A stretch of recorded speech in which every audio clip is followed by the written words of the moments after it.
Amen.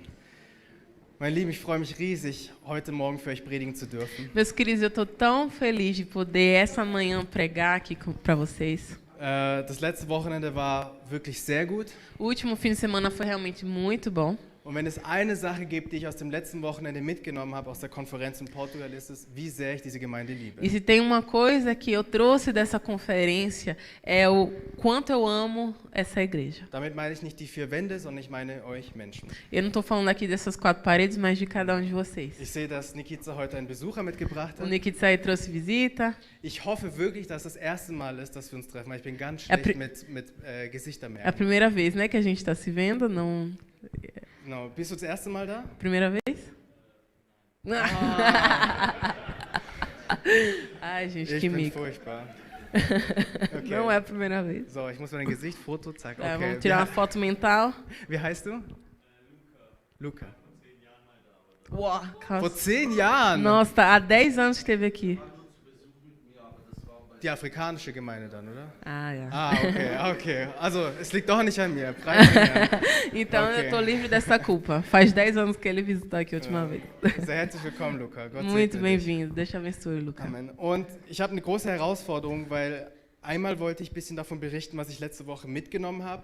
Andererseits sind wir im Monat der Reformation. Isso, eu estou com o meu coração um pouco dividido, né? Por um lado, eu queria trazer um pouco daquilo que eu vivi no Aviva Europa semana passada. Por outro, nós estamos no mês da reforma e nós queremos falar sobre as 5 solas. Das Thema der Konferenz war Erwecke Europa.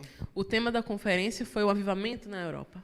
Und dann habe ich nachgedacht, ja, aber eigentlich ist Reformation genau das. Reformation bedeutet Erweckung. Mas aí eu pensei, nossa, no final das contas, reforma é avivamento. Und ich lehne mich so ein bisschen gegen den Satz, dass wir uns im Monat der Reformation befinden. E, na realidade, sou um pouco contra essa frase. Nós estamos no mês da reforma. Es ist nicht nur ein Monat, sondern wir leben immer in einer Reformation. Nós não estamos apenas no mês da reforma, nós vivemos sempre nessa reforma. Und eigentlich hatte ich mit Davi auch ausgemacht, dass ich heute über zwei Solas rede, eine Einführung mache, über die 2 Solas rede. Aber ich werde heute nur über ein Sola reden und Aproveitar que ele não está aqui, né? genau, und Davi macht nächste Woche dann alles andere.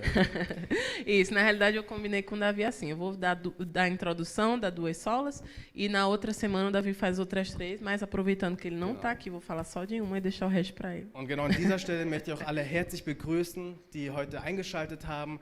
Diese Predigt ist nicht nur für gläubige Menschen, sondern auch für dich, der vielleicht noch nichts mit der Bibel anfangen kann und seinen Glauben zu Jesus noch finden möchte. Eu queria cumprimentar todo mundo que está nos assistindo do YouTube. Essa palavra não é apenas para você que é cristão, mas para você que quer conhecer um pouco mais sobre Deus. Was ist Reformation?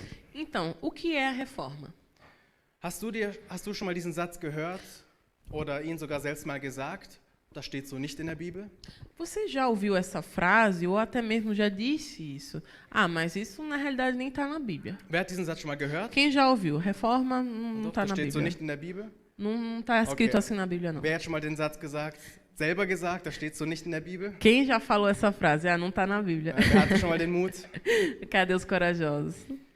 Dann bist du ein Kind der Reformation. Então você é um filho da reforma. Dann weißt du es vielleicht gar nicht, aber du bist ein Kind der Reformation. Talvez você não saiba, mas você é um filho da reforma. Die Reformation wird oftmals nur als ein historisches Ereignis erzählt. A reforma protestante muitas vezes é falada apenas como um fato histórico. Aber in Wahrheit hat es eine riesige geistliche Auswirkung auf uns Menschen heute. Mas na realidade a reforma teve e tem um impacto espiritual enorme nas nossas vidas até hoje. Das, was vor 500 Jahren mit Martin Luther begann, hat eine lebendige Einwirkung auf unser Leben heute. Aquilo que Martinho Lutero iniciou há 500 anos tem uma influência viva dentro de cada um de nós. Ich möchte mit euch über die Reformation sprechen, Quero falar um pouco sobre a reforma com aber vocês. nicht nur aus der historischen Perspektive, Mas não apenas da perspectiva histórica, sondern auch aus der geistlichen mas da Perspektive. perspectiva espiritual. Wir wissen, Jesus ist ca. 30 nach Christus gestorben.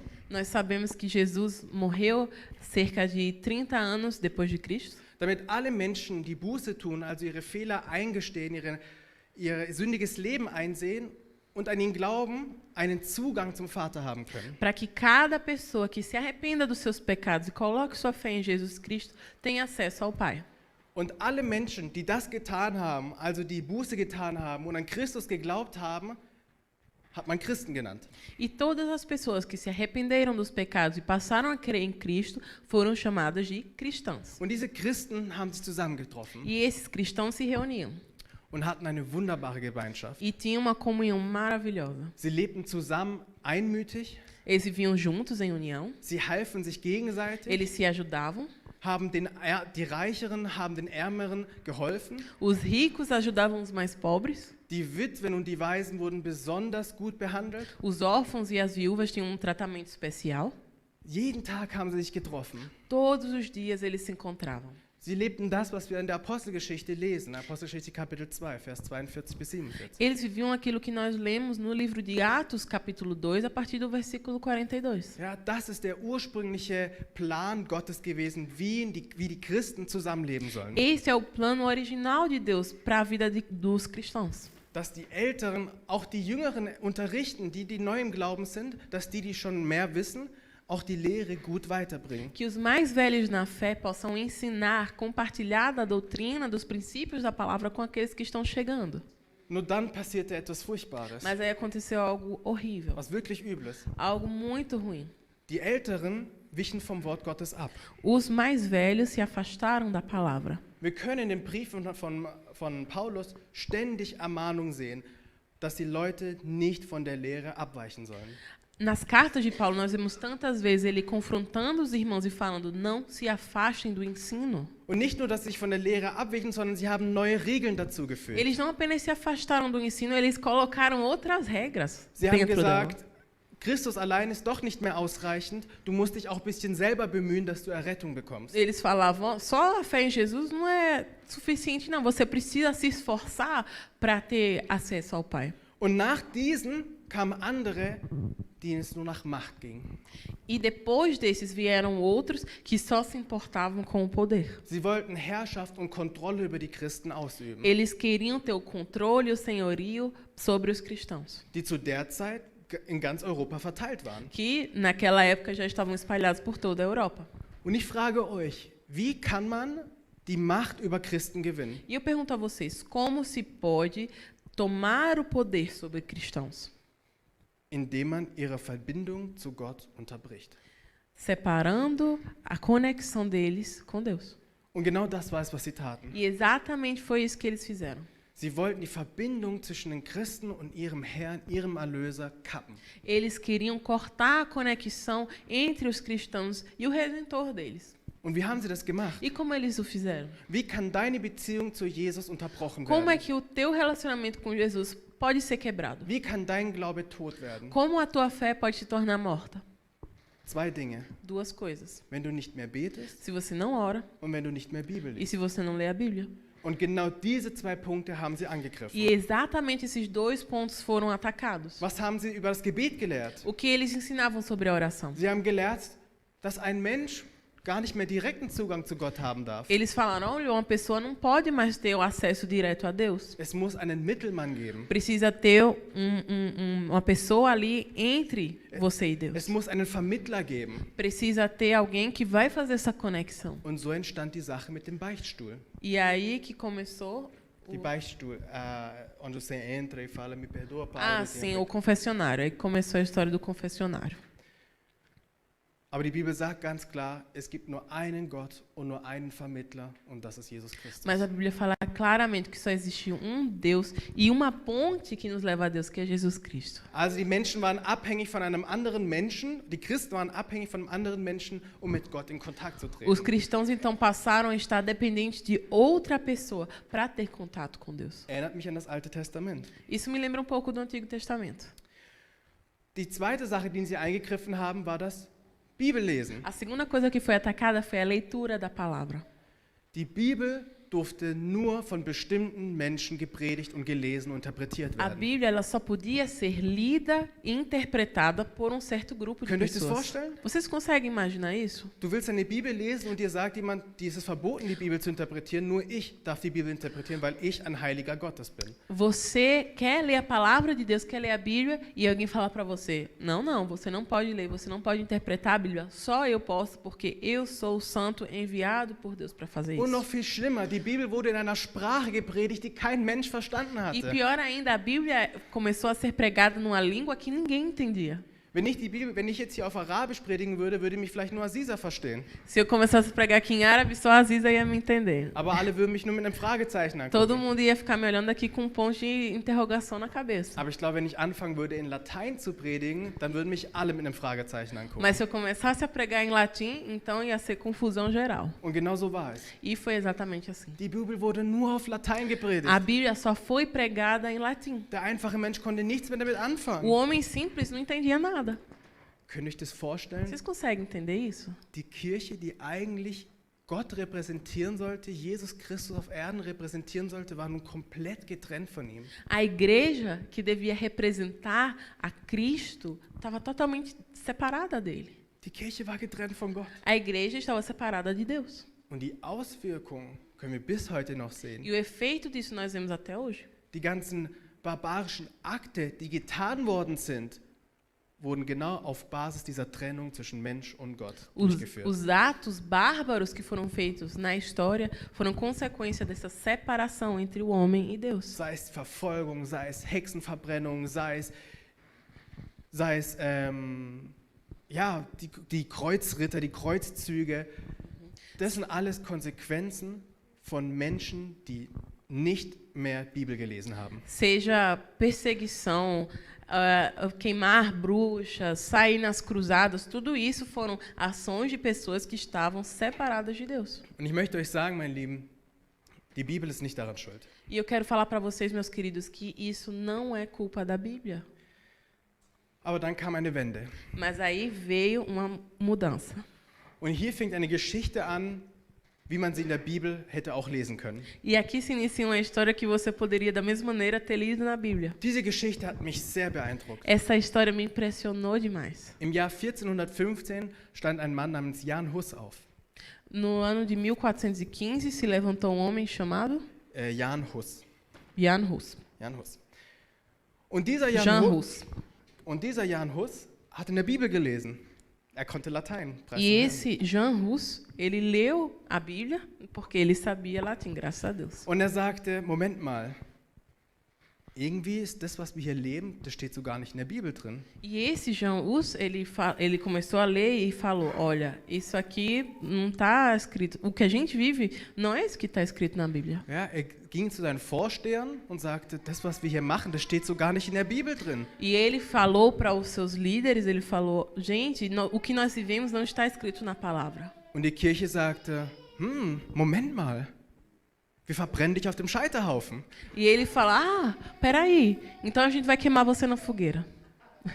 Und genau das geschah. E aconteceu exatamente isso. Und bevor er singend in den Flammen aufging, das ist so eine Geschichte, könnte man in der Bibel lesen. Bevor er singend in die Flamme aufging, sagte er, heute verbrennt ihr eine Gans. Heute bratet ihr eine Gans.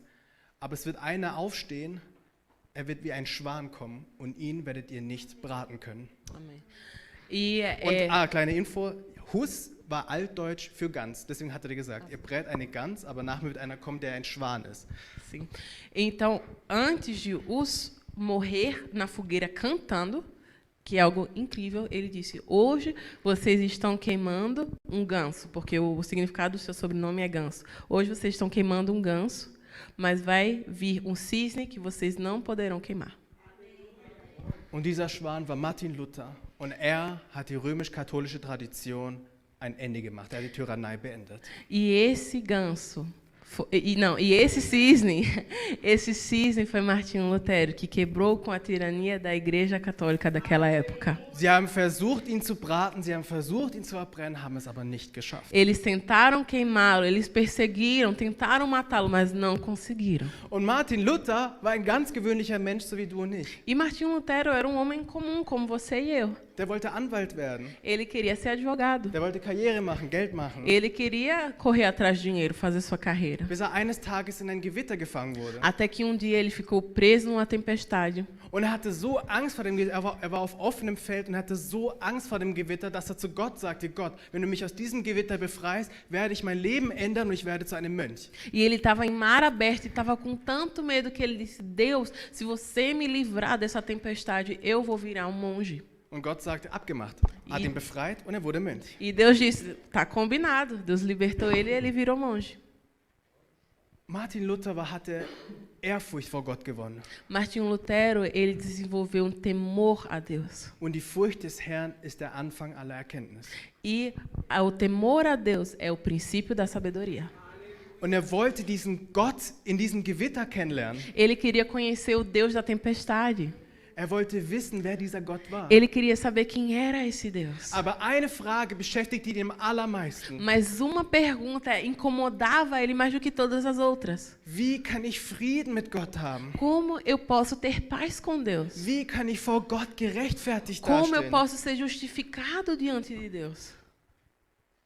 Und er versuchte es zunächst auf die religiöse Art und Weise. E ele tentou primeiramente através da maneira religiosa. Er versuchte, eine Leiter zu Gott aufzubauen durch Gebet und Fasten. Ele tentou construir uma escada até Deus através de oração e jejum. Er versuchte, durch eigene Bemühungen zu Gott zu gelangen. Ele tentou chegar até Deus através de obras humanas. Das hat aber nicht erst mit Martin Luther angefangen. Isso não começou com Martinho Lutero, não.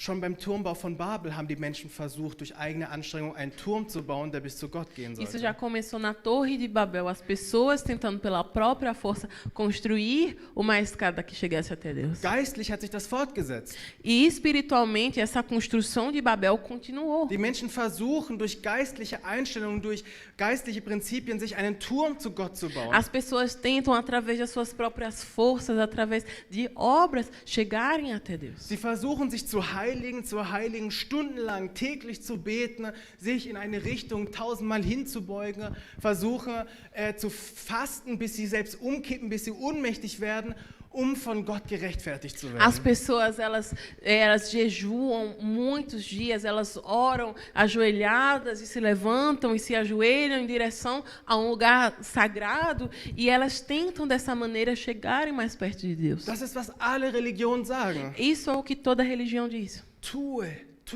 mach, vor Gott gerechtfertigt zu werden.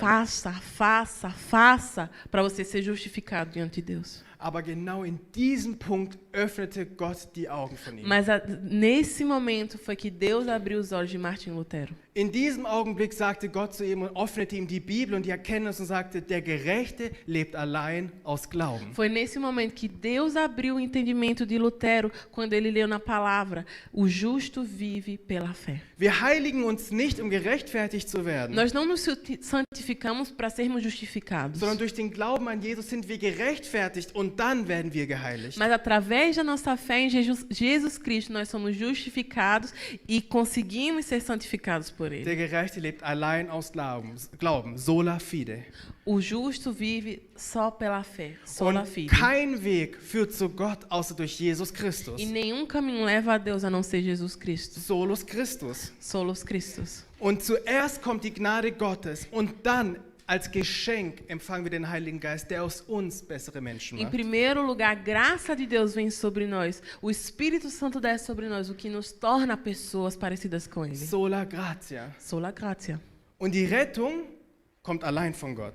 E a salvação vem apenas por Deus. Und nicht durch Menschen, nicht durch irgendwelche Heilige, nicht durch irgendwelche, die sich selbst für Gott achten, denn ihm allein gebührt alle Ehre und alle Herrlichkeit. Soli Deo Gloria. E não através de pessoas, através de santos, através de nenhum outro meio, mas apenas através do nosso Senhor. Soli Deo Glória. Somente a Deus a glória. Und genau diese Prinzipien hatte die Kirche weggenommen. E esses princípios foram tirados da igreja. Die Kirche sagte, nein, du musst dich bemühen, um von Gott anerkannt zu A werden. igreja falava, não, você precisa se esforçar para ser reconhecido diante de Deus. Du musst zuerst mal 12-mal das Vaterunser beten, damit Você- du überhaupt in die Gegenwart Gottes kommen Você kannst. precisa orar o Pai Nosso 12 vezes, no mínimo, para você entrar ali um pouquinho na presença de Deus. Aber was das Fass wirklich letztendlich zum Überlaufen brachte, war etwas anderes. Mas o que fez a última gota ali no pote foi outra coisa.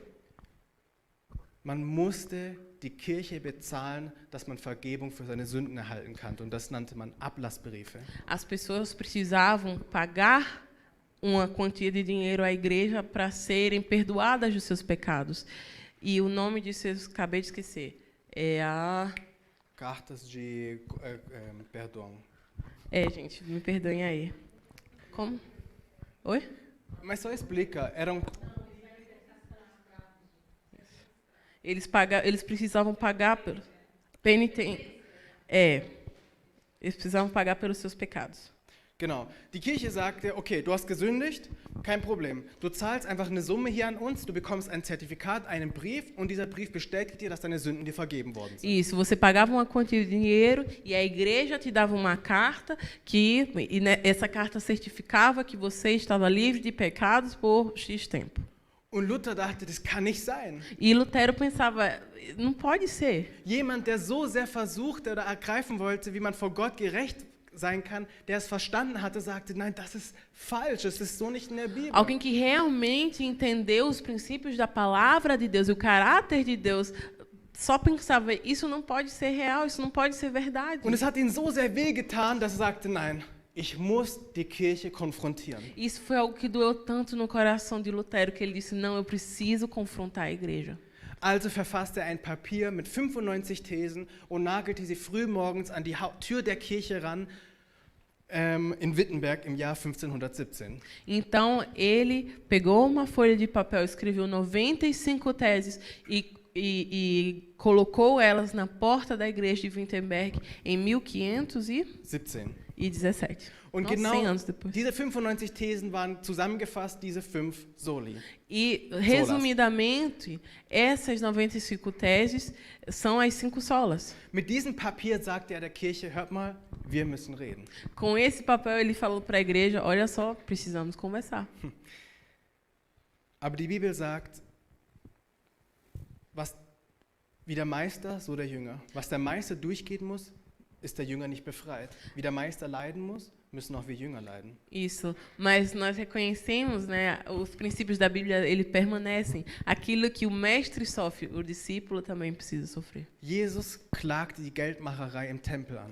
Jesus, ele acusou os negócios que eram feitos no pátio do templo. Martin Luther klagte die Geldmaschine der Kirche an. Martinho Lutero, ele foi contra essa máquina de dinheiro que era a igreja. Und beide Vorsteher sagten, weg mit ihm.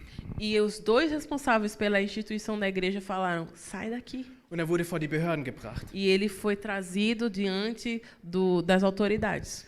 Und vor diesen Behörden, als sie ihn angeklagt haben und er seine Überzeugung widerrufen sollte, hat er einen Satz gesagt, der die ganze Welt bis heute prägen sollte. E quando Martinho Lutero foi levado às autoridades, ele falou uma frase que tem um impacto na humanidade até hoje. Ich lese zuerst auf Deutsch und dann ganz auf Portugiesisch. Wenn ich nicht durch Zeugnisse der Schrift und klare Vernunftgründe überzeugt werde, denn weder dem Papst noch den Konzilien allein glaube ich, da es feststeht, dass sie sich öfter geirrt und sich selbst widersprochen haben, so bin ich durch die Stellen der Heiligen Schrift, die ich angeführt habe, überwunden in meinem Gewissen und gefangen in den Worte Gottes. Daher kann und will ich nichts widerrufen, weil wieder das Gewissen etwas zu tun weder sicher noch heilsam ist. Gott helfe mir. Amen.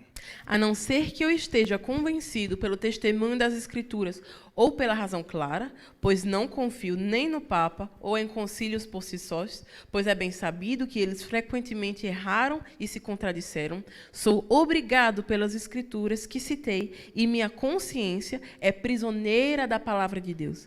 Não posso e não irei renegar nada, pois não é nem seguro e nem correto agir contra a consciência. Que Deus me ajude. Amém.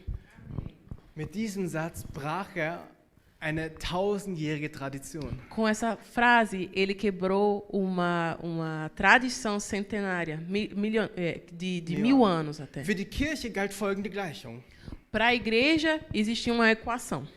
Kirche plus Papst plus lateinische Bibel plus Tradition gleich Wahrheit. A Bíblia mais o Papa, mais a Bíblia em latim, mais a tradução é igual a verdade. Luthers Gleichung war Bibel gleich Wahrheit. A equação de Lutero era um pouquinho diferente, era Bíblia igual a verdade. Sola Scriptura. Sola Escritura. Mit der Schrift fängt alles an. É com a Escritura que tudo começa. Am Anfang war das? No início era Am Anfang war das Wort. No início era o verbo. Und das Wort war bei? E o verbo estava com? Und das Wort war? E o verbo era? Amen. Er wurde von Freunden von ihm, sie haben ihn noch einige Zeit gelassen, und von Freunden wurde er entführt und wurde für tot erklärt, sodass er sich verstecken konnte, eine neue Identität sich geben konnte und hat das Neue Testament in 11 Wochen in eine Sprache übersetzt, die einfach war fürs Volk zu verstehen. Então existia ali tempo de espera até a condenação de Lutero. Ele foi raptado pelos seus amigos, dado por morto para ele poder se esconder, e em 11 semanas ele traduziu o Novo Testamento para uma linguagem que o povo poderia ler. So, jetzt kommen wir mal wieder in unsere Moderne an. Então vamos voltar aqui para os tempos modernos. Und heute? E hoje? Wie ist es heute? Como é hoje em dia? Luther hat die Bibel übersetzt. Tausende Menschen hatten Zugang zur Bibel, haben sie gelesen, haben sich bekehrt. Aber wie ist es heute?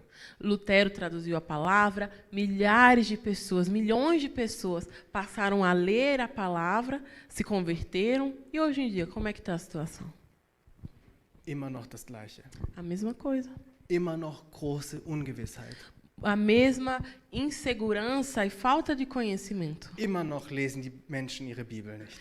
Mesmo assim, as pessoas não leem a palavra. Obwohl es das jährlich das meistverkaufteste Buch dieser Erde in der gesamten Menschheitsgeschichte ist, haben die wenigsten in der Bibel gelesen. Mesmo sendo o livro, todos os anos, o livro mais vendido da humanidade, poucas pessoas leram a palavra. Die Strategie des Feindes hat sich nicht geändert. A estratégia do inimigo não mudou. Noch immer möchte er die Christen von Gott trennen. Ele continua querendo separar as pessoas de Deus. Noch immer möchte er verhindern, dass du und ich in unserer Bibel lesen. Ele continua querendo impedir que você e eu leiamos a palavra. Aber seine Taktik hat sich geändert. Mas a tática dele mudou um pouco. Zu Luthers Zeiten war es, indem er das Wort von dem Volk wegnahm, verschlossen hatte. No tempo de Lutero, Confidential. ele pegou a palavra de Deus, escondeu a palavra de Deus para que as pessoas não tivessem acesso. Ja, die Leute, das Wort war nur für die Kirche, nur die Bischöfe, Päpste, nur die durften lesen. A palavra de Deus era a exclusividade da igreja, só o clero, só o papa que tinha acesso. Heute macht er genau das Gegenteil. Agora é o contrário. Heute sind wir bombardiert von so vielen freien Informationen, von so vielen Informationen. Wir haben Zugang übers Internet, übers Radio, übers Fernsehen, über alles kriegen wir Informationen. Und es ist so schwierig, aus diesen Informationen die Wahrheit zu finden. Nós somos tão bombardeados com informações da internet, do rádio, da televisão, de todo lugar, que é tanta informação, tanta coisa, que é difícil nós nos concentrarmos e separarmos o que é verdadeiro do que é falso. Wir sind so beschäftigt und wir haben so viele Ablenkungen in dieser Zeit. Nós somos tão ocupados, temos tantas distrações. Wisst ihr, wir könnten in 2 Klicks, jeder Mensch könnte in 2 Klicks eine Bibel öffnen und sie lesen. Todos nós, com 2 cliques, com 2 toques de tela, podemos abrir nossa Bíblia e ler. Aber das machen wir nicht. Mas a gente não faz. Wegen des nächsten Fußballspiels.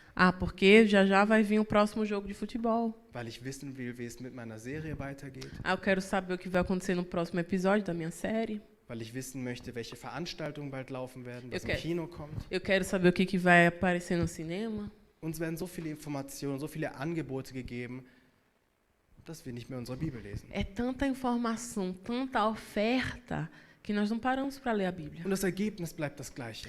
E o resultado continua igual. Wir lesen die Bibel nicht, wir erkennen die Bibel nicht. Nós não lemos a palavra, nós não conhecemos o que está na palavra. Wir haben viele Meinungen über die Bibel. Nós ouvimos muitas opiniões a respeito da Bíblia. Mit wie vielen Leuten rede ich, die immer sagen, ja, aber die Bibel sagt doch das und die Bibel sagt doch das, ja, aber hast du mal drin gelesen? Nein. Com quantas pessoas eu falo mas a Bíblia fala isso e aquilo. Me mostra aí onde é que está, você já leu? Não, sei não. Kennen wir den Text? Será que nós conhecemos o texto? Wissen wir die Botschaft? Nós conhecemos a mensagem? Und im letzten Schritt die Frage, leben wir die Bibel? E, por último, nós vivemos a palavra? Ich hatte mal ein Gespräch mit einer Person Eu und tive, da habe uma, ich gemerkt, wie weit der Feind schon in unsere Köpfe eingedrungen eu ist. tive uma conversa com uma pessoa e eu percebi o quão profundo Satanás ele ataca a nossa mente. Denn ich habe der Person gesagt, hör mal, du hast so viele Probleme, worauf die Bibel Antworten hat.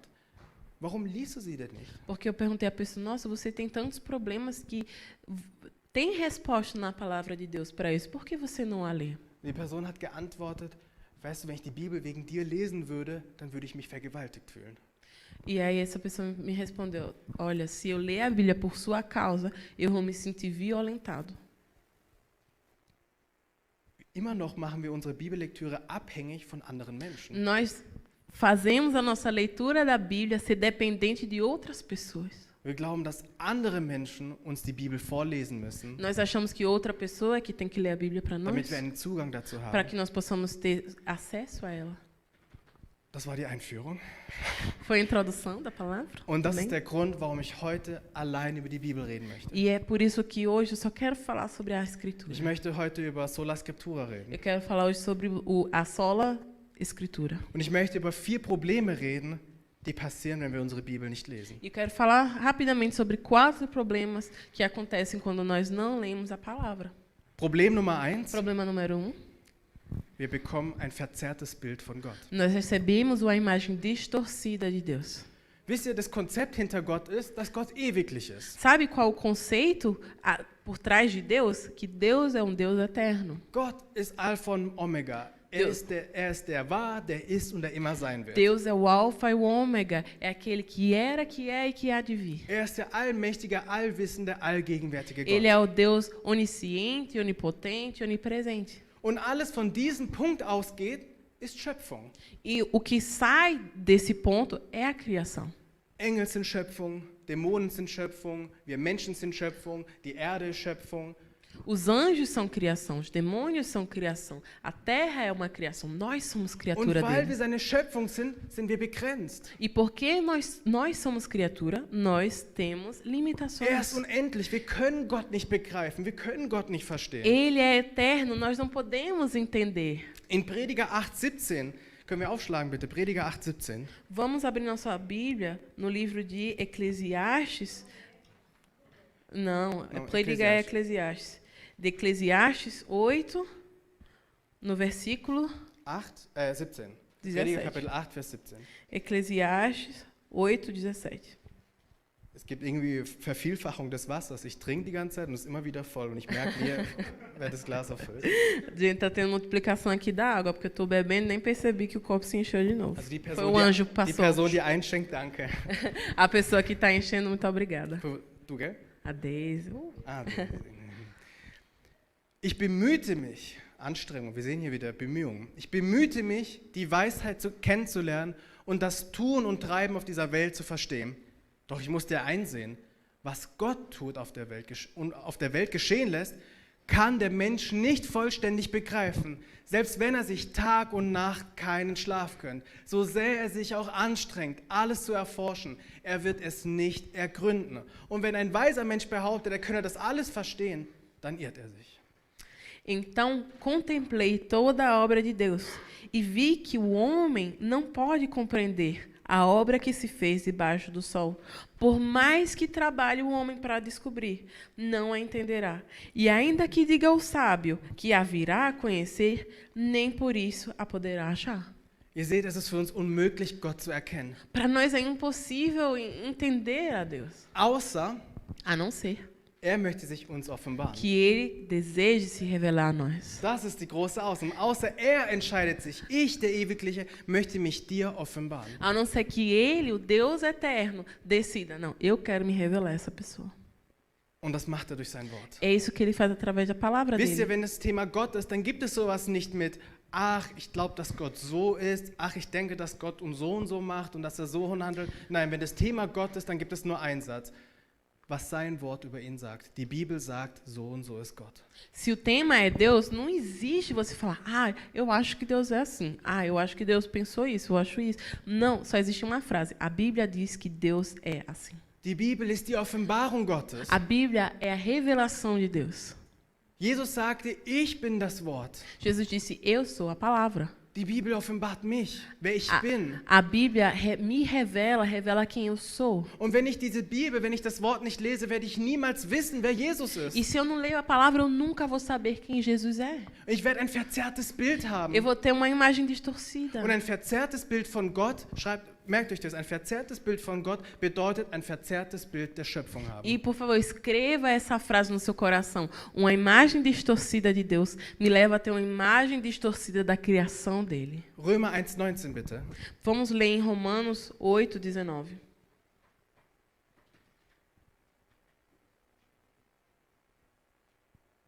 Einer meiner Lieblingsbibelverse. Um dos meus versículos favoritos.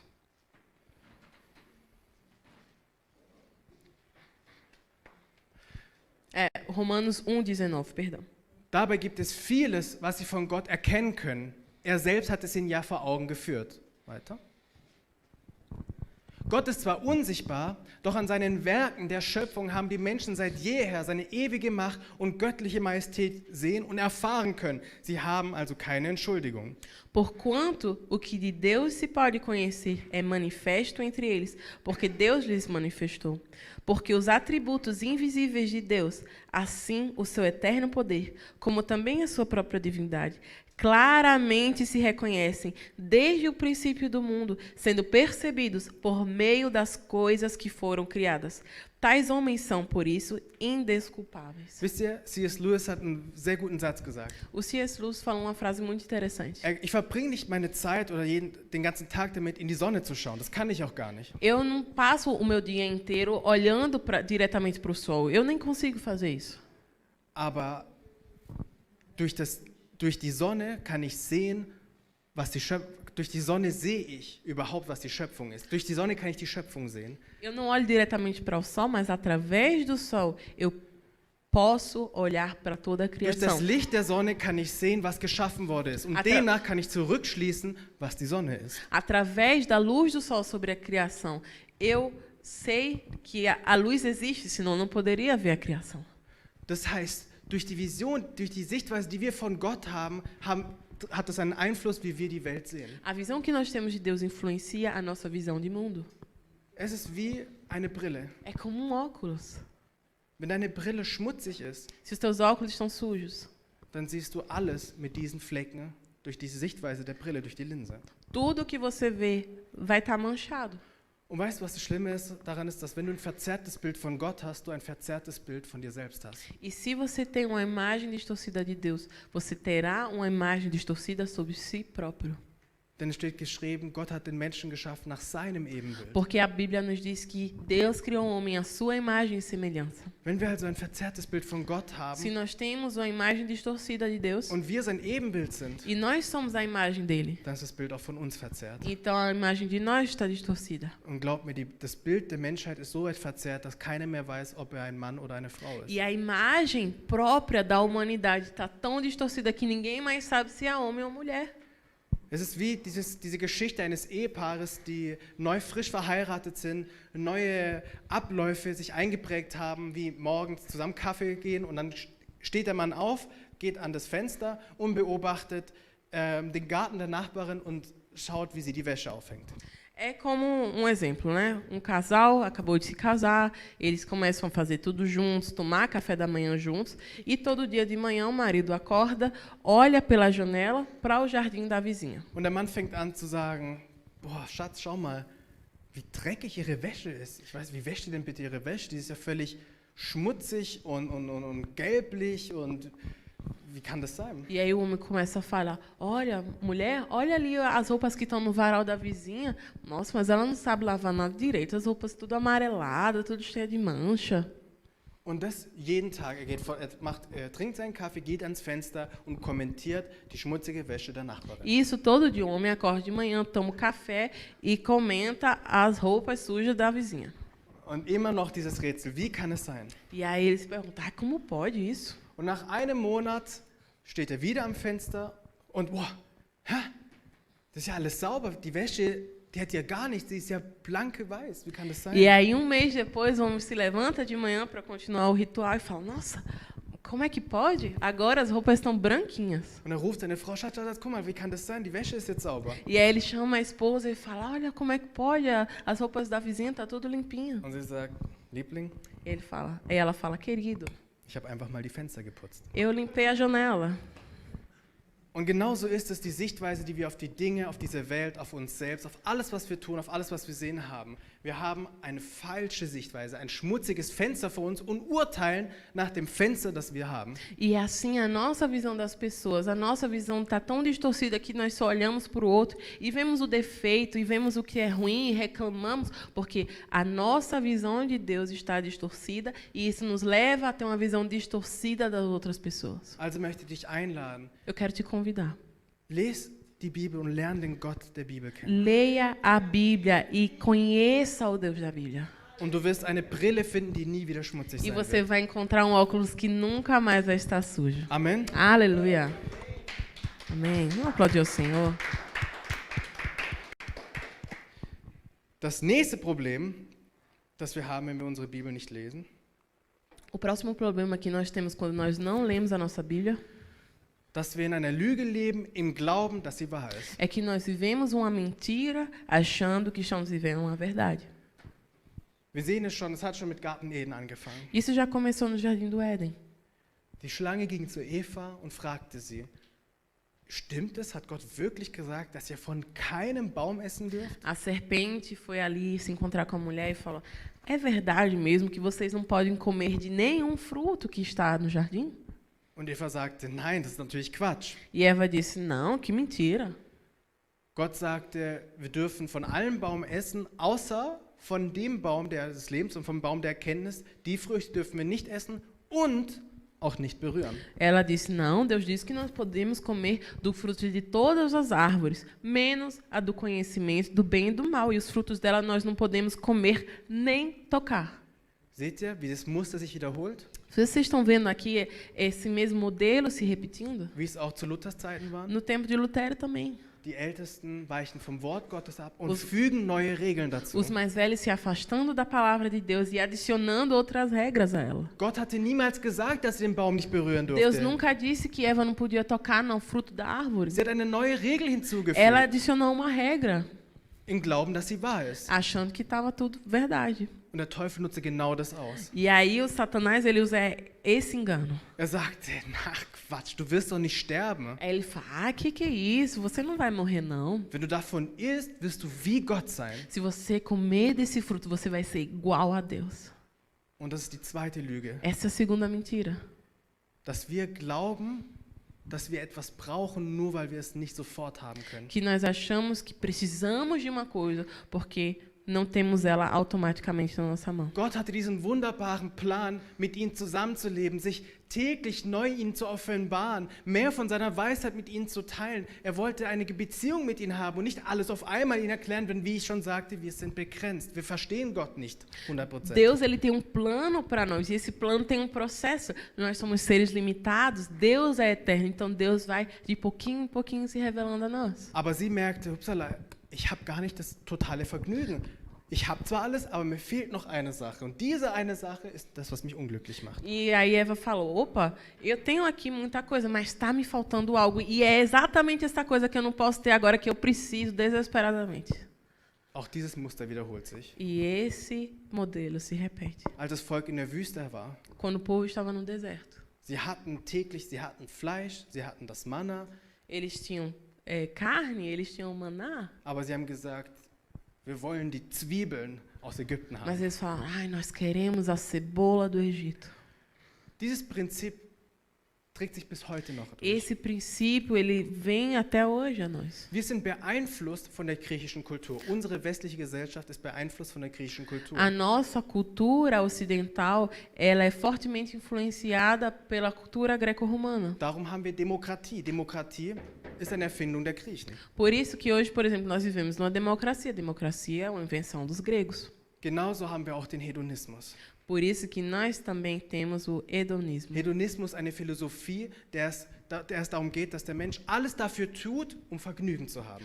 O hedonismo, ele é uma filosofia que diz que o homem faz de tudo para experimentar prazer. Möglichst viel Vergnügen, möglichst wenig Schmerz. Quanto mais prazer o homem tiver, menos dor ele terá. Das gesamte Streben, das gesamte Tun des Menschen ist nur darauf ausgerichtet, dass es ihm gut geht. Tudo que o homem deve fazer na sua vida é usar todas as suas forças para receber prazer, Und dabei möglichst wenig Schmerz zu haben. para ter o mínimo de dor possível. Darum sind die wenigsten an Fitness interessiert. É por isso que tantas poucas pessoas têm interesse em exercício físico, por exemplo. Weil das Schmerz zufügt. Porque isso é algo que traz dor. Muskelkater, Anstrengung. Dor nos músculos, esforço físico. Ja? Es ist besser, wenn ich mir einfach kurz was um die Ecke reinpfeife zum Essen. Ah, é melhor eu pegar qualquer coisa aí que tenho na despensa para comer. Es geht darum, für den Moment zu leben. Tudo se resume a viver por aquele momento. Genau wie Eva. Igual a Eva. Sie lebte für diesen Moment. Ela viveu para aquele momento. Sie hat gemerkt, es gibt etwas, was ich gerade nicht haben darf. Und das fehlt mir, obwohl das nicht wahr ist. Es war eine Lüge. Ela percebeu, eu preciso de algo que eu não tenho agora. E eu preciso ter isso agora. Ela viveu numa mentira. Also ging sie zum Baum, Ela berührte foi. den Baum und merkte, hupsala, ich bin ja noch gar nicht tot. Ela foi até a árvore, tocou na árvore e percebeu, eu não morri. Wegen der Regel, die sie sich selbst ausgedacht hat. Foi a regra que ela mesma inventou. Also dachte ich, okay, wenn ich ja jetzt noch nicht gestorben bin, dann kann ich ja weitermachen und von der Frucht essen. Aí ela falou, se eu não morri agora, cheguei até aqui, então vou continuar. Versteht ihr? Sie Wir leben in einer entendem? Lüge. Nós vivemos uma mentira. Wir glauben, dass wir Dinge für unser Leben brauchen. Es gibt diesen Satz oder dieses Sprichwort, versuch nicht der Reichste im Krankenhaus zu sein oder versuch nicht der Berühmteste auf einem Friedhof zu sein. Nós vivemos uma mentira, nós vivemos achando que nós precisamos de algo, mas que Deus já não prometeu. É a mesma coisa que aquele ditado, não queira ser o mais rico no hospital, não queira ser o mais famoso no cemitério. Es geht dabei um einen Lebensstil, der nur darauf beschränkt ist, wie wir unser Vergnügen steigern können. Esse estilo de vida, ele só nos leva a querer colocar o nosso prazer num alto nível. Und es führt zu Sorgen. Isso nos leva a Das preocupações. führt zur Angst. Isso nos leva a ter medo. Wir drehen durch, wenn wir glauben, dass wir etwas brauchen, was wir nicht haben. Nós nos desesperamos porque nós achamos, eu preciso ter aquela coisa que eu ainda não tenho. Wir brauchen diesen Dopaminschock. Nós precisamos desse choque de Oh, dopamina. ich brauche jetzt ein Stück Schokolade. Eu preciso de pedacinho de chocolate. Oh, ich muss das jetzt auf Amazon bestellen. Eu preciso pedir isso aqui na Amazon. Oh, ich muss mir jetzt diesen Porno anschauen. Eu preciso olhar esse vídeo pornô. Es geht dabei einfach immer wieder um dieses Dopamin in unserem Kopf auszuschütten, den Moment des Vergnügens zu leben. Tudo se resume a você ter aquele próximo choque de dopamina, a você viver por aquele momento. Und Jesus, unser Herr, hat es perfekt zusammengefasst. E Jesus, o nosso Senhor, ele resumiu isso de uma maneira perfeita. Perfekt zusammengefasst. Perfeitamente. Warum macht ihr euch nur Sorgen über was ihr essen, was ihr trinken und was ihr anziehen Por werdet? que vocês se preocupam com aquilo que vocês têm para comer, para beber e para vestir? Über solche Sachen machen sich nur die Heiden Gedanken, diejenigen, die Sobre- Gott nicht kennen. Sobre essas coisas, só os pagãos que se preocupam, só os que não me conhecem. Ihr wisst doch, dass Gott das alles für euch hat. Vocês sabem que Deus tem tudo isso para vocês. Und das ist das Problem. Esse Weil é wir o unsere problema. Bibel nicht lesen, Porque nós não wissen lemos wir a nicht, Bíblia, nós não sabemos disso. was Gott eigentlich alles für uns hat. O Gott que schenkt Deus uns die tem para ganze nós. Welt. Deus, ele nos deu todo mundo de presente. Aber wir sind so danach bestrebt, nach anderen Dingen zu trachten. Mas o nosso desejo é buscar outras coisas. Also bitte ich euch, Então peço a vocês, lest die Bibel leiam a Bíblia, und lerne die Verheißung Gottes kennen, conheçam as promessas de Deus para vocês, die dir nicht nur ein momentanes Vergnügen bereiten que não werden, vão te dar apenas uma alegria passageira, sondern dir ewigliche Freude bereiten werden. mas a alegria eterna. Weil Gott ist so groß, Porque Deus é tão grande. seine Gnade ist so A groß, graça dele é tão grande. sein Frieden ist so A groß, paz dele é tão grande dass wir es nicht verstehen que können. nós não podemos entender. Das ist, was die Bibel É sagt. isso que a Bíblia diz. Der Friede, der all unser Verständnis übersteigt, erfülle euch. A paz que excede todo entendimento encha vocês. Oder an einer anderen Stelle heißt es, Gott vermag viel mehr zu tun, als wir überhaupt erdenken oder erbitten können. Outro texto que diz: Deus tem o poder de fazer infinitamente mais do que nós pedimos ou pensamos. Das ist unser Gott. Esse é o nosso Deus. Amen. Amém. Seid ihr noch bei mir? Vocês estão comigo? Bin ich heute wieder zu böse? Eu estou sendo muito malvado.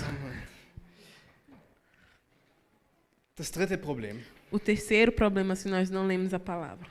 Und das ist jetzt für Leute, die schon lange mit Gott wandeln. Isso aqui é especial para aquelas pessoas que já andam com Deus há mais tempo.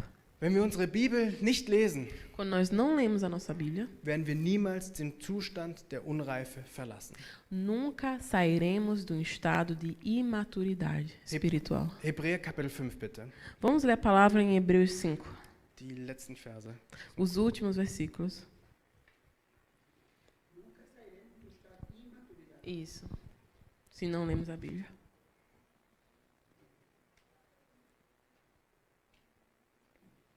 Hebräer Kapitel 5. Moment. Ich glaube ab Vers 12. Ja, ab Vers 12. Genau.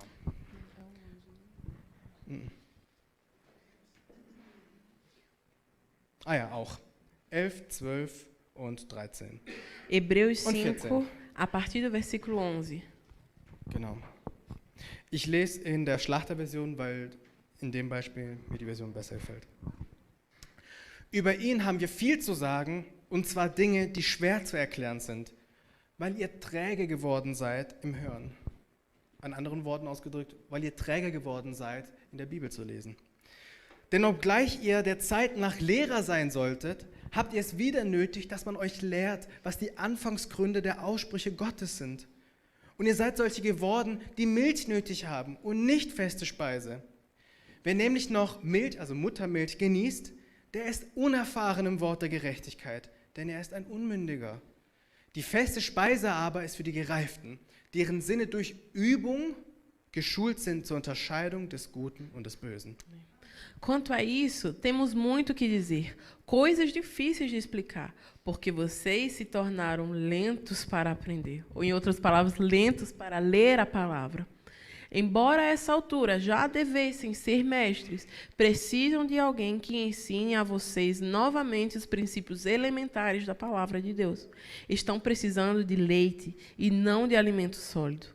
Quem se alimenta de leite ainda é criança e não tem experiência no ensino da justiça, mas o alimento sólido é para os adultos, os quais, pelo exercício constante, tornaram-se aptos para discernir tanto o bem quanto o mal. Ich möchte, dass ihr euch einen Satz mit ins Herz nimmt. Eu quero que vocês carreguem uma frase no coração de vocês. Reife hat nichts mit dem Alter zu tun. Amadurecimento não tem nada a ver com idade. Es hat auch nichts damit zu tun, wie lange du schon in der Gemeinde oder im Glauben bist. Amadurecimento não tem nada a ver com quantos anos de igreja você tem. Reife hat allein was damit zu tun, wie viel Christus in dir geformt ist. Amadurecimento tem a ver com quanto de Jesus Cristo já foi formado dentro de você. Und Paulus sagt hier, eigentlich solltet ihr alle schon Lehrer sein. E Paulo disse, na realidade era para todos vocês serem mestres. Aber ich muss euch wieder Milch geben. Mas eu tenho que dar leite para vocês. Was ist diese Milch? E o que é o leite? Was möchte Paulus hier damit O sagen? que Paulo quer dizer com essa expressão? Oftmals haben wir die Vorstellung, dass Milch und feste Speise was mit der Tiefgründigkeit des gepredigten Wortes zu tun hat. Muitas vezes nós achamos que o leite, o alimento sólido, tem a ver com a profundidade da palavra que é dada. Ja, was hat der Pastor gepredigt? Boah, heute war das Wort richtig tief, richtig gegründet. Der ist richtig tief in die Bibel reingegangen. Heute war es richtig feste Speisung. Feste Speise. O que o pastor pregou hoje? Nossa, foi uma palavra ungida, muito profunda, muito nos princípios bem profundos da palavra. Nossa, hoje teve uma feijoada, foi alimento sólido. Und dann gehst du in die Light Group, dann wirst du auch wieder gefragt, und was wurde gepredigt? Ja, wurde halt über Liebe Gottes gepredigt, über an Jesus glauben, weißt du, halt so leichte Sachen, eher so Milch eben. Como é que foi a palavra da célula? Sabe, a gente falou do amor de Deus, da graça, foi um leitinho, sabe? Aber wisst ihr, was die Sache von Muttermilch ist? Mas vocês sabem o que representa esse leite Dass materno? Muttermilch etwas ist, was für dich prozessiert, was für dich vorbereitet, was für dich bearbeitet wird und was du eigentlich nur noch schlucken musst. O leite materno é um alimento que foi processado por outra pessoa, que já todo o trabalho já foi feito e você só precisa abrir a boca e tomar. Ja, Juliana weiß es bestimmt gerade, was es Juliana bedeutet. sabe do que eu estou falando. Das ist Muttermilch. Isso é o leite materno. Einfach schon fertige Nahrung, einfach nur hab in den Mund rein. O alimento todo processado, agora só abro a boca e como. Ich möchte euch damit sagen, dass jede Predigt, die ihr hört, sei es YouTube, sei es Podcast, sei es irgendwas, all das ist Milch. Eu quero falar para vocês que toda a palavra que você ouve, seja no culto, seja no YouTube, podcast, tudo Ja. isso é leite. Ja, aber es war der Theologe so und es war der Bischof so und es war der Pastor der schon 1000 Millionen Menschen erreicht. Milch. Mas foi aquele teólogo, foi aquele pregador muito top, foi aquele cara que tem base na palavra. Foi leite. Weil er es für dich bearbeitet hat. Er hat es für dich prozessiert und er hat es einfach nur für dich in den Mund geschmissen. Porque foi ele que teve o trabalho de processar toda aquela palavra e só jogou na tua boca. Das hat nichts mit der Tiefgründigkeit Não zu tem tun. nada a ver com a profundidade da Was ist jetzt aber palavra. feste O Nahrung? que é o alimento sólido? Feste Nahrung ist es, rauszugehen, zu jagen, É o alimento sólido, é aquele que você vai caçar. das Tier zu fällen, es vorzubereiten, Você depena o animal, você prepara o animal. es zu schneiden, zu kochen, abzuwürzen und sogar zu schneiden und zu kauen. Você prepara o alimento, cozinha, escolhe o tempero certo, até mesmo corta e depois come. Wenn du morgens aufstehst, deine Bibel öffnest, darin meditierst, darin liest, dir Notizen machst, das ist die feste Speise. Se você acorda de manhã, abre tua Bíblia, lê, faz tuas anotações, ora, isso sim é alimento sólido. Das ist es, was dich von einem Zustand der Unreife in einen Zustand der Reife bringen Isso é wird. que vai te levar do ambiente de maturidade para um ambiente de maturidade espiritual. Erlaube nicht, dass deine Intimität mit Gott nur abhängig ist von demjenigen, der sonntags für dich predigt. Não deixa a tua intimidade com Deus ser baseada apenas numa pessoa que prega para você no dia de domingo. Sondern Martin Luther hat gekämpft dafür, dass du deine Bibel heute bei dir zu Hause lesen Mas Martinho kannst. Lutero, ele lutou para que você pudesse ler a tua Bíblia em casa. Das ist die feste Nahrung. Isso é o alimento Das sólido. ist es, weil wenn wir nur bei Muttermilch bleiben würden, würden wir niemals die nächsten Schritte der Entwicklung machen. Porque se nós só permanecêssemos no leite materno, nunca que nós íamos ter a estrutura, a estatura que nós temos agora. Irgendwann brauchen wir Brei, irgendwann brauchen wir unser erstes Brokkoli, irgendwann müssen wir die feste Nahrung zu uns Em nehmen. algum momento nós vamos precisar do primeiro alimento sólido, do primeiro brócolis, da primeira sopinha. Nós precisamos do alimento sólido para Wisst ihr, crescer. in Galater Kapitel 4 von 6 bis 11 heißt es, dass wir Erben sind. Durch Christus sind wir Erben Gottes. Das heißt, dass wir Zugang haben zu all den Verheißungen, die Gott uns versprochen hat. E lá em Gálatas 4, a palavra de Deus nos diz que nós somos co-herdeiros com Cristo. Nós temos direito à herança, a tudo aquilo que Jesus conquistou para nós. Warum leben dann so viele Christen in einem Miserium? Então, por que tantos cristãos vivem na miséria? Wenn wir doch Erben Christi sind, Se nós warum somos- haben wir dann nicht all Se diese nós Verheißungen in somos unserem Leben? co-herdeiros com Cristo, cadê as promessas de Deus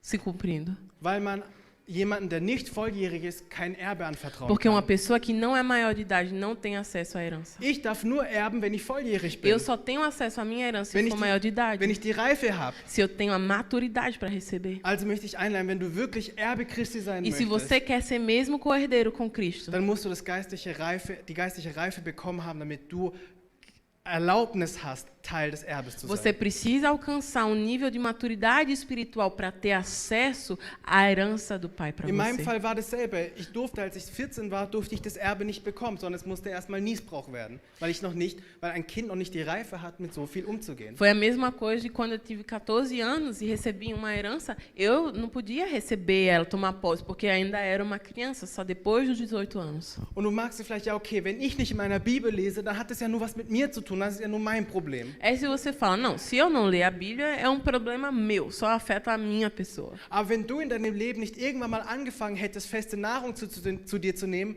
würdest du heute dein Kind auch nicht stillen können.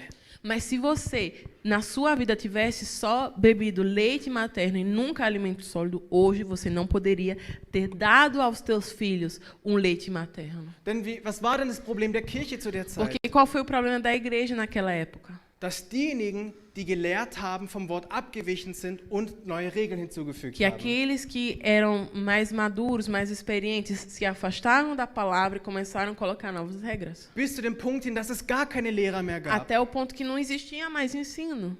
Und den Punkt sehen wir noch heute, dass keiner mehr in der Bibel liest. E o ponto nós vemos até hoje, que ninguém mais lê na palavra. Und das ist das vierte Problem, von dem ich sprach. Esse é o quarto problema do qual eu quero falar para vocês hoje. Wenn wir unsere Bibel lesen, werden wir niemals unsere Nation reformieren können. Se nós não lemos a palavra, nunca poderemos reformar o nosso país. Denn wie wollen wir jemandem etwas lehren, was wir selbst noch nicht gelernt Como é haben? que nós vamos ensinar alguém sobre algo que nem a gente sabe? Und Leute, es geht dabei nicht einfach nur um Kopfwissen. Eu não estou falando aqui de um conhecimento só na nossa cabeça. Denn Hebräer haben wir gerade gelesen, durch Übung. Porque lá no livro de Hebreus nós lemos que através de algo constante, Die feste Speise ist für die Gereiften, deren Sinn durch Übung geschult sind. que o alimento sólido é para aqueles que conseguiram com esforço. Können wir das einmal sagen? Durch Übung. Através de esforço. Durch Übung. Através de esforço. Weißt du, dass es Sünde ist, deine Ehefrau schlecht zu behandeln? Você Hast du den sabia, Vers schon mal gelesen? Liebe deine Frau.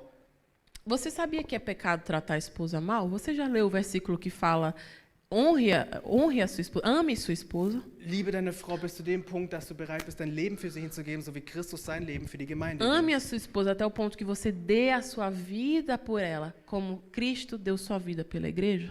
Liebe Frau, hast du schon mal den Vers gelesen, unterordnet euch ihren Ehemännern?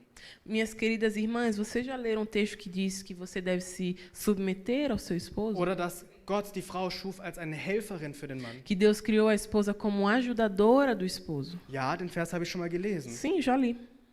Ja, kenne ich. Conheço. Warum übst du diesen Vers nicht? Porque não coloca em prática? Warum lebst du diesen Vers Porque nicht? você não vive esse texto? Warum bleibst du noch in diesem Zustand des Unmündigen? Porque você fica nesse estado de infantilidade? Das Wort Gottes ist dazu da, um gelebt zu A werden. palavra de Deus está aqui para ser vivida. Hast du schon den Vers gelesen, dass man nicht lügen darf? Você já leu o versículo que fala que não pode mentir? Ja, habe ich schon mal gehört. Já li. Gestern haben wir schon mal eine Light Group gehabt. Du Ah, sollst nicht lügen. falei ontem sobre isso na cela, não pode mentir. Ja, warum machst du es dann nicht? Então por que você mente? Warum möchtest du für immer ein Baby bleiben? Porque você quer ser para sempre um bebê? Ja, aber es hat ja nur was mit mir zu tun. Ich füge ja keinem anderen Schaden hinzu. Ah, mas isso aqui é a minha vida, eu não estou prejudicando ninguém. Aber Gott rechnet mit dir, erzählt mit dir, dass du diejenigen, die neu in den Glauben kommen, unterrichten Mas willst. Deus, Ele conta com você, para você ensinar os novos na fé a seguir com Ele. Wisst ihr, ich habe Angst davor, dass unsere Gemeinde unrelevant wird. Eine lauwarme Gemeinde, die überhaupt keinen Impact hat auf diese Eu Gesellschaft. tenho medo da nossa igreja se tornar uma igreja morna, que não tem impacto na nossa cidade.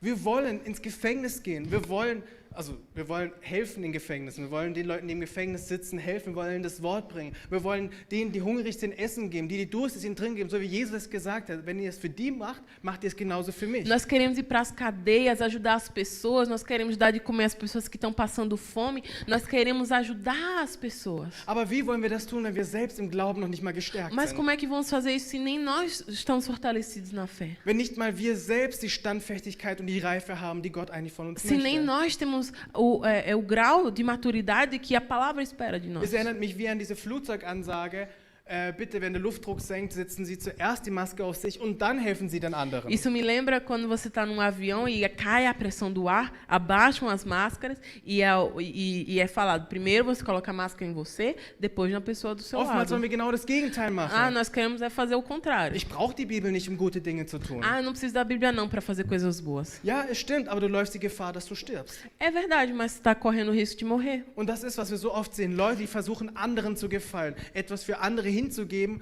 und dabei selber völlig kaputt gehen, missbraucht werden, ausgenutzt werden, wie Müll zur Seite geschmissen werden. E é isso que nós vemos tantas vezes por aí, pessoas se matando para ajudar os outros, para fazer boas obras e morrendo e sendo usado e se sentindo tão usado. Eine Reformation der Nation beginnt durch Menschen, die in der Bibel lesen. Uma reforma na nação se inicia com pessoas que leem a palavra. So wie Jan Hus, so wie Martin Luther, die gesagt haben, Moment mal, Die Realität, in der wir leben, widerspricht dem, was in der Bibel steht. Assim como Jean Hus, assim como Martin Lutero que disse, ei, o que nós estamos vivendo é diferente do que a palavra de Deus diz. Der Unterschied war, dass sie den Schmerz gespürt haben und entschieden haben, ich möchte das Leben, was geschrieben A steht. diferença é que eles sentiram dor por isso, eles disseram, não, eu quero viver o que a Bíblia diz. Und sie hatten den Mut, eine 1000-jährige Tradition zu konfrontieren. E eles tiveram a coragem de ir contra uma tradução milenar. Und wisst ihr, was der Kaiser sagte? E vocês sabem o que o rei falou, o César falou naquela época? Cäsar nicht. Kaiser? Ah. O imperador, né? Er sagte, die Wahrscheinlichkeit, dass sich ein Mensch irrt, ist ja wohl größer, als wenn sich eine ganze 1000-jährige Geschichte sich irrt. E o imperador falou, a probabilidade de uma pessoa se enganar é muito maior do que de uma tradição milenar estar errada. Und darum hat der Luther für schuldig gesprochen. E é por isso que ele condenou Lutero. Heute wissen wir es besser, Hoje nós sabemos o dass melhor. ja eine Person im Recht war. Nós sabemos que sim, aquela pessoa tinha razão. Gott braucht nur eine Person, Deus só, die die Bibel liest Deus só precisa de uma pessoa que lê a Bíblia. und die eine intime Erfahrung mit dem haben möchte, was geschrieben E que steht. tem uma intimidade, uma experiência real com aquilo que está escrito. Versteht ihr, was ich sagen Vocês möchte? entendem o que eu quero dizer? Es soll nicht einfach nur eine einfache Predigt sein, die euch sagt, liest eure Bibel, weil das ist wichtig, Eu não quero só falar para vocês aqui, leia a Bíblia porque é importante. sondern lest eure Bibel, weil es euer Lebensbild, eure Sichtweise verändern wird. Und nicht nur Mas- eure, ihr werdet ein Segen sein für Menschen, die das Wort Gottes so bitter brauchen. Leia a palavra de Deus, porque ela vai mudar a tua visão de mundo e ela vai fazer de você um instrumento de Deus para abençoar outras pessoas. Und ihr werdet den wahrhaftigen Gott E kennenlernen. vocês vão conhecer o Deus verdadeiro. Nicht so, wie die Leute ihn präsentieren, sondern so, wie er wahrhaftig Não como as ist. pessoas falam para você, mas como ele é de verdade. Also lasst uns das Bündnis schließen Vamos fazer um compromisso und dieses Jahr noch das Neue Testament lesen. de ler o Novo Testamento esse ano ainda. Martin Luther hat das Neue Testament in 11 Wochen übersetzt. Martin Lutero traduziu o Novo Testamento em 11 semanas. Weniger als 3 Monate. Menos do que 3 meses. Also lasst uns in weniger als 3 Monaten das Neue Testament zumindest lesen. Então vamos lá, em menos de 3 meses, vamos ler o Novo Testamento. Pelo menos ler. Damit der Satz von Paulus nicht auf uns zutrifft. Para que essa frase de Paulo não seja o nosso caso. Ihr seid müde geworden zu hören, müde geworden zu lesen. Vocês estão lentos em aprender, vocês se cansaram de ler. Nein, auf das der Herr auf uns schaut und sagt, das ist meine Gemeinde hier im Pforzheim, die hungrig sind nach meinem Wort und die Wahrheit wirklich wissen wollen. Mas que o Senhor possa olhar para nós e dizer, essa é a minha igreja em Potsdam, que tem fome e sede da minha palavra, que quer viver a minha palavra. Und dann wird eine Reformation unserer Gemeinde E beginnen. aí sim uma reforma vai acontecer na nossa Dann wird igreja. die Gemeinde Erweckung haben. Aí sim a nossa igreja terá um avivamento. Und dann werden wir in der Lage sein, die da draußen, die Nation zu reformieren, diese Stadt zu E é reformieren. aí sim que nós vamos receber o poder de Deus para reformar as nossas casas e as nossas cidades. Dass wir den Plan des Teufels brechen, den Menschen entfernt von der Bibel zu lassen. Nein, dass wir hingehen und die Bibel zu den Menschen Que bringen. nós possamos quebrar o plano de Satanás de afastar as pessoas da palavra e trazer a palavra viva para aquelas pessoas. Amen? Amém. Amen. Dann lasst uns gemeinsam aufstehen und lasst Vamos uns auf ficar de Basis pé. dieser Predigt predigen. E vamos orar em base disso que foi pregado.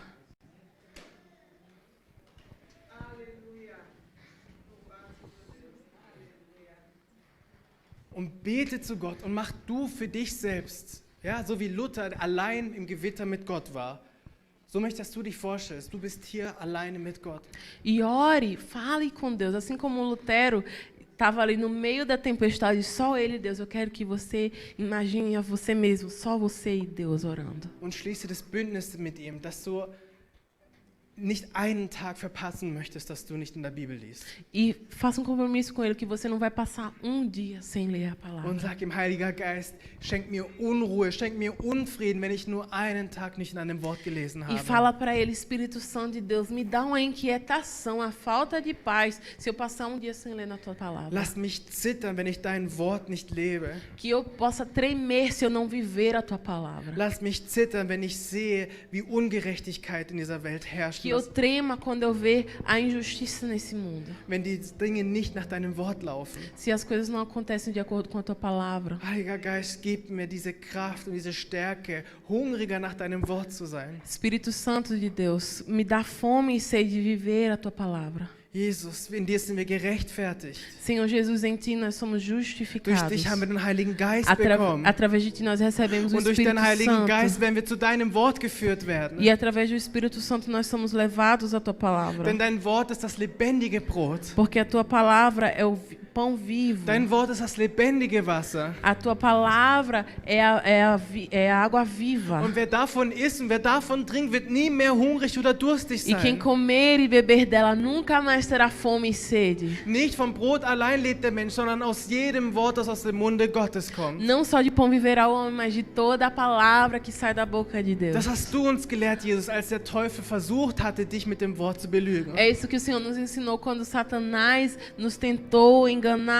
Wir erlauben nicht mehr, dass wir belogen, getäuscht werden, Nós não Herr. vamos mais permitir sermos enganados, dar ouvidos a mentiras. Wir erlauben nicht, dass uns irgendjemand irgendwas Falsches über die Bibel sagen wird, weil wir kennen die Wahrheit. Nós não vamos permitir outras pessoas falarem coisas erradas sobre a palavra, porque nós conhecemos a verdade. Wir wollen dich kennenlernen, Jesus. Nós queremos te conhecer, Jesus. Denn wenn wir nur durch dich Zugang zum Porque Vater só haben, através de ti wenn wir nós nur durch teremos dich Zugang zum ewigen Leben haben, acesso ao Pai, acesso à vida eterna. wir aber nur Zugang durch dich haben, durch das geschriebene Wort, Só temos acesso a ti através da dann möchten palavra wir dies zu escrita. unserer obersten Priorität Oh erklären. Deus, e que essa seja a nossa maior prioridade. Herr, ich möchte deine Gemeinde segnen, Eu abençoo a tua igreja. dass deine Gemeinde diesen Schmerz spürt, zu wenig in dem Wort gelesen zu Que a igreja haben. possa sentir a dor de ler pouco a palavra. Herr, dass deine Gemeinde Reue zeigt, Herr. Que a tua igreja, que ela mostre arrependimento. Sie von ihren Wegen umkehrt, Herr Jesus. Senhor, que ela se volte dos seus caminhos. Und so wie der Prophet Daniel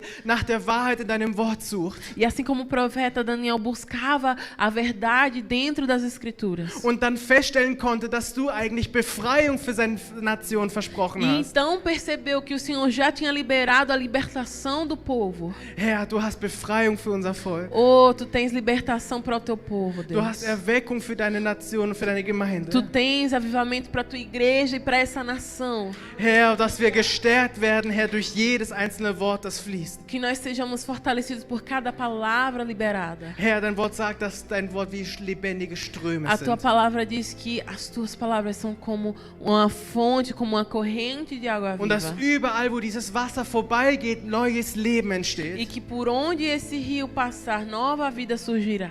Dein Wort sagt, dass dein Wort wie Schwert und wie Geist A ist. tua palavra, tu diz, a escritura diz que a tua palavra é como uma espada afiada. Dass genauso wie Hesekiel sagen kann, lebt, werdet lebendig, auf dass die Knochen wieder zu Leben kommen, E que Herr. através da tua palavra nós podemos, como Ezequiel, liberar uma palavra de vida no vale de ossos secos. Herr, auf jeden, dass diese Gemeinde erweckt wird vom Totenzustand. Oh, Senhor Jesus, que essa igreja seja avivada de um estado de morte. Und dass wir lernen, Herr, dein Wort zu leben, ehrfürchtiges umzusetzen. E que nós possamos aprender a viver a tua palavra e praticá-la com temor. Damit wir deine volle Gnade und deine volle Liebe erkennen dürfen. Para que nós possamos viver, experimentar a tua graça e o teu amor por inteiro. Auf dass alle Ketten fallen, Herr Jesus. Que todas as correntes se quebrem. Auf dass durch dein Wort alle Süchte gebrochen Que através da werden. tua palavra todo vício seja quebrado. Auf dass durch dein Wort der Hedonismus gebrochen wird, Que através Herr. da tua palavra o hedonismo seja quebrado. Dass wir nicht nur nach momentanen Vergnügen Que suchen, nós sondern não- nach dem trachten, was ewiglich und gerecht Que ist. nós não vivamos mais por um prazer momentâneo, mas por aquilo que é eterno e duradouro. Herr, dass wir unsere Ehen wiederherstellen, Que cada casamento seja restaurado. Beziehungen wiederherstellen, Relacionamentos restaurados. dass wir Vergebung aussprechen, Oh, Senhor, nós declaramos perdão. dass wir barmherzig sein, weil du Oh, barmherzig que nós bist. seremos misericordiosos porque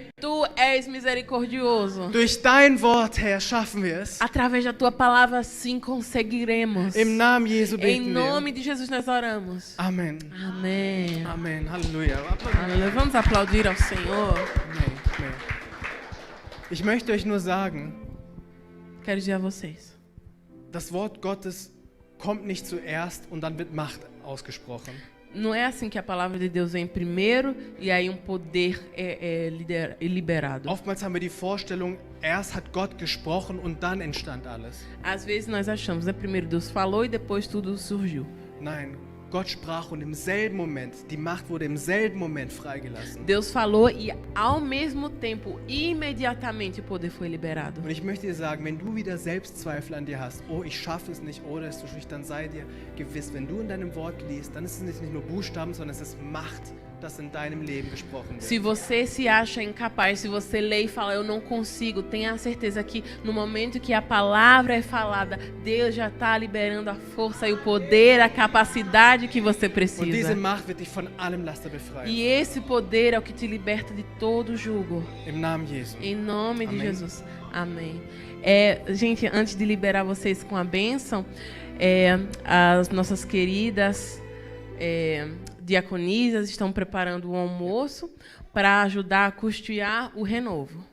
Aber meine Lieben, bevor ihr nach Hause geht, da drin haben unsere Diakonen Essen zubereitet, leckeres Essen zubereitet, damit wir das Treffen für die Erneuerung für einige finanzieren können. Isso, nem todos estão com condições financeiras, então se deixe ser usado por Deus, seja bênção, almoce conosco e deixe a sua oferta ali, Amém. no mínimo 5 euros, mas coloque ali o que está no seu coração para ofertar. Genau, heute ist unsere erste Möglichkeit, das zu praktizieren, was im Wort geschrieben steht. Sie hatten alles gemeinsam. Also lasst uns den Schritt machen und teilen, lasst uns opfern in das Leben anderer Menschen, damit sie Teilhabe können an allem, was Gott für sie bereithält. Amém? Pode Amém. começar. Oi? Abençoe. Ja. Auf dass die Gnade des Herrn Jesu, Que a graça do Senhor Jesus, die Liebe Gottes o amor de Deus und die Gemeinschaft mit dem Heiligen e a Geist comunhão do Espírito Santo mit euch sei, seja com cada um de vocês. wenn ihr aus dem Haus rausgeht, Quando vocês saírem de casa, wenn ihr aus dem Haus, ins Haus wieder reingeht quando vocês entrarem em casa, und wenn ihr in eurer Bibel liest. quando vocês lerem a palavra. Im Namen Jesu. No nome de Jesus. Amen. Amém. Aleluia. Essen. Vamos comer.